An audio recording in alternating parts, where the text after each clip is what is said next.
अस्सलाम वालेकुम, नमस्ते, सत श्री अकाल। उम्मीद करता हूँ ठीक होंगे, खुश होंगे दोस्तों। जहाँ रहें खुश रहें, माँ बाप का ख्याल करेंगे तो माँ बाप है तो सभी कुछ है। मैं उतारिक न्याज़ी मेरे साथ मौजूद हैं। अस्सलाम वालेकुम, नमस्ते, सत श्री अकाल। मैं इरफान खान। उम्मीद है कि आप सब खैरियत से होंगे। तो वीडियो को लाइक किया करें, पूरी वीडियो देखा करें, पूरी वीडियो देखा करें और हमें ज़रूर बताया करें कमेंट करके कि हमारी वीडियो आपको कैसे लगती है। क्योंकि वैसे भी तो आप हमसे बहुत एक इत्तला किया कमेंट्स में देखती रहती हूँ कि अच्छे मैसेज आते हैं। मेरे लिए भी कर लिया करें, इनके लिए भी कर लिया करें, क्योंकि मैं तो अपनी तारीफ सुन के लिए बहुत अच्छा लगता है। ये जलते हैं मुझसे, मुझे शुक्र है कि मैं देख लेती हूँ चलता हुआ। हाँ वो तो चलते हैं वीडियो की तरफ। वीडियो का टाइटल है जैसे पाकिस्तानी बैंड यूएई, यानी पाकिस्तानियों के यूएई पे बैंड लग गए। तो देखते हैं इस वीडियो में डिटेल क्या है। चलते हैं वीडियो की तरफ। अभी फिलहाल कितनी वीडियो बनाई है? एक इतलात ये आ रही हैं कि क्योंकि रीजनल सिचुएशन भी चेंज हो रही है और वीज़ास का जो एक प्रोसेस है यूएई के साथ, टूरिस्ट वीज़ा पाकिस्तान के नए टूरिस्ट वीज़ा शायद नहीं मिल रहे पाकिस्तान उन 12 ममालिक में। और आज इतलात आना शुरू हुई कि वर्क वीज़ा जो नए हैं वो भी शायद पाकिस्तानियों को ना दिए कि यूएई की तरफ से, दुबई की तरफ से पाकिस्तानियों के वीज़ास को बैन किया गया। कि दुबई हुकूमत पाकिस्तानी और ख़ास तौर पर जो मेल और उनकी एज 42 से कम हो उनको वीज़ास नहीं दे रहे। तो ये एक खबर ऐसी थी कि जो हज़ारों पाकिस्तानी दुबई की तरफ ट्रैवल करते हैं, जिन्होंने अपने वीज़ास दे रखे हैं लगने के लिए, उनके लिए ये बहुत अलार्मिंग न्यूज़ थी। तब भी आप पाकिस्तानियों के साथ कोई बहुत ज़्यादा अच्छा सलूक नहीं था उनका। अरब में एक बात मशहूर थी, पाकिस्तानी कुल्ली हरामी। वो क्या वजूहत है कि हमारे मुल्क को वीज़े नहीं प्रोवाइड कर रहे? अदर कंट्रीज हमारे स्टूडेंट जाना चाह रहे हैं, लाखों की तादाद में जाना चाह रहे हैं, लेकिन वीज़ास पर इतनी पाबंदी और उसके बाद इतने महंगे, इतने एक्सपेंसिव हुए पड़े हैं, कोई भी जा भी नहीं पा रहा है। क्या वजूहत है? पहले तो हमारी पाकिस्तानी हरकतें हैं, हम हरकतें ऐसी करते हैं कि हमारे फॉरेन कंट्रीज वाले चाहते नहीं है हमारे कंट्री में आए ना। तो पाकिस्तान के हवाले से ये रिस्ट्रिक्शंस किस वजह से आ रही हैं? हमने दफ्तर खारजा से इस हवाले से रब्ता करने की कोशिश की, लेकिन ना कंफर्मेशन ना डिनाइल मिला। तो ये मामला जो है हुकूमत पाकिस्तान के नोटिस में है और इससे क्या यूएई गवर्नमेंट के साथ कुछ इंगेजमेंट हो रही है, कुछ मालूमात हासिल करें। आए हैं जी पाकिस्तान से दुबई में। तकरीबन हम जो बंदे हैं तकरीबन है 62 के राउंड बाउंड बंदे हैं। हम अपना वीज़ा लेके आए हैं, विजिट वीज़ा लेके आए हैं, रिटर्न टिकट लेके आए हैं और हमारी यहाँ पे कोई बात नहीं सुन रहा, कोई एम्बेसी वाला कोई बंदा नहीं। सुबह से इन्होंने कुछ भी नहीं खाया हुआ, ठीक है ना, वहाँ कल का खाना खाया हुआ। जय हिंद दोस्तों 20 तारीख के आसपास यूएई की जो एम्बेसी है पाकिस्तान में, उन्होंने एक नोटिफिकेशन निकाला। उन्होंने कहा 18 साल से कम एज के पाकिस्तानी यूएई में नहीं जा सकेंगे और जो वर्क वीज़ा है और जो टूरिस्ट वीज़ा है यूएई के लिए पाकिस्तानियों का, उस पर अस्थायी तौर पर बैन लगाया जाता है। इट मीन्स कि एक अनिश्चित काल के लिए यूएई जो है पाकिस्तानियों को वीज़ा नहीं देगा। हालांकि उन्होंने ये भी कहा कि कोई रीज़न है इसके पीछे और कुछ दिनों में या कुछ महीनों में जो वीज़ा है पाकिस्तानियों के लिए वो फिर से अलाउ कर दी जाएगी, लेकिन फिलहाल टेम्परेरी बंद कर दिया गया वीज़ा सर्विस। दोस्तों जब ये खबर निकल के सामने आई तो फिर पूरे दुनिया में पाकिस्तानियों की बेइज्जती होने लगी, क्योंकि यूएई ने अभी तक सिर्फ 12 देशों के वीज़ा पे ही बैन लगाया। उन 12 में से 11 तो एकदम जो आतंक की आग में जल रहे हैं, लेबनान, सीरिया, इराक, ये देश है, और एक पाकिस्तान है। तो पाकिस्तान को भी फिर आतंकवाद के साथ जोड़ा जा रहा है और पूरी दुनिया में मजाक उड़ाया जा रहा है, और ये डिजर्व भी यही करते हैं। ऑलरेडी दोस्तों यूएई ने आंशिक रूप से बैन लगा रखा था, ठीक है। अगर फॉर एग्जाम्पल 10,000 पाकिस्तानी अप्लाई करते थे तो मुश्किल 500 पाकिस्तानियों को वीज़ा मिलता था। अब पूर्णतः बैन लगा दिया है अस्थायी तौर पर। एक तशवीश की बात ज़रूर है, क्योंकि यूएई में हमारा एक्सपर्ट कम्युनिटी बहुत ज़्यादा है, वर्क वीज़ाज़ में लोग जाते हैं, तो इस मामले को बिल्कुल उनके साथ टेकअप किया जा रहा है कि इसकी असल वजह क्या है और ये टेम्परेरी रिलीफ बैन है या इसके पीछे कुछ और कोई चीज़।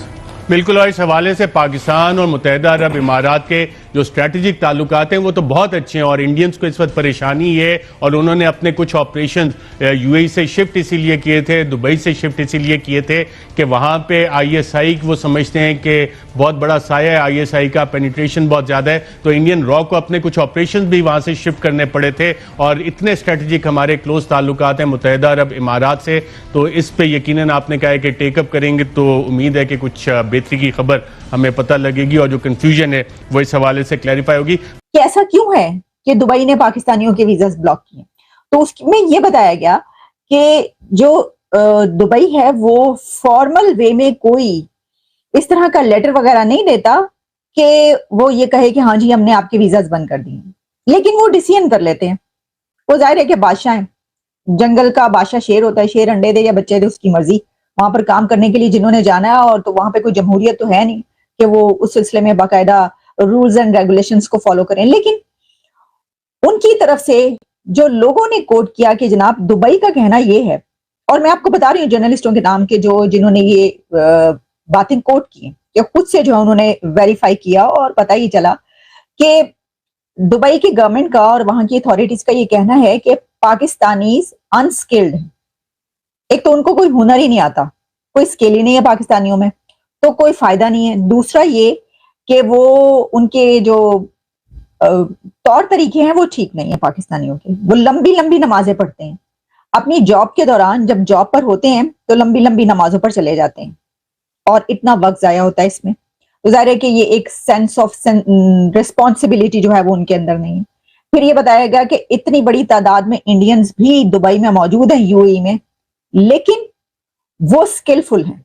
इंडियंस जो हैं वो बहुत स्किलफुल हैं, उनके पास बड़ी, और वो ऐसा भी नहीं करते कि अपनी जॉब के दौरान इतनी इस रिस्पॉन्सिबिलिटी का मुजाहरा करें कि जिसमें वो लंबे लंबे अपने पूजा के लिए चले जाएं और कहें कि जनाब हमारा तो ये टाइम जो है ये इबादत के लिए है तो हम तो नहीं आएंगे। वो कहते हैं इंडियंस ऐसा नहीं करते, लेकिन पाकिस्तानीज ऐसा करते हैं कि जनाब वो नमाज का कह के जाते हैं और लंबी छुट्टी पे चले जाते हैं। ये वैसे ये जो आदत है ना, ये काफी जो कुछ पुरानी है और ये रच बस गई है, इससे जरा थोड़ी सी निजात हासिल करनी चाहिए। अच्छा, बहरहाल उसके अलावा उनकी तरफ से मुबैना तौर पर एलिजिडली जो कि जिन जर्नलिस्टों ने ये बात की वो मैं आप तक बता रही हूँ, उन्होंने कहा कि जनाब ये भी कहा गया कि भिखारी आते हैं।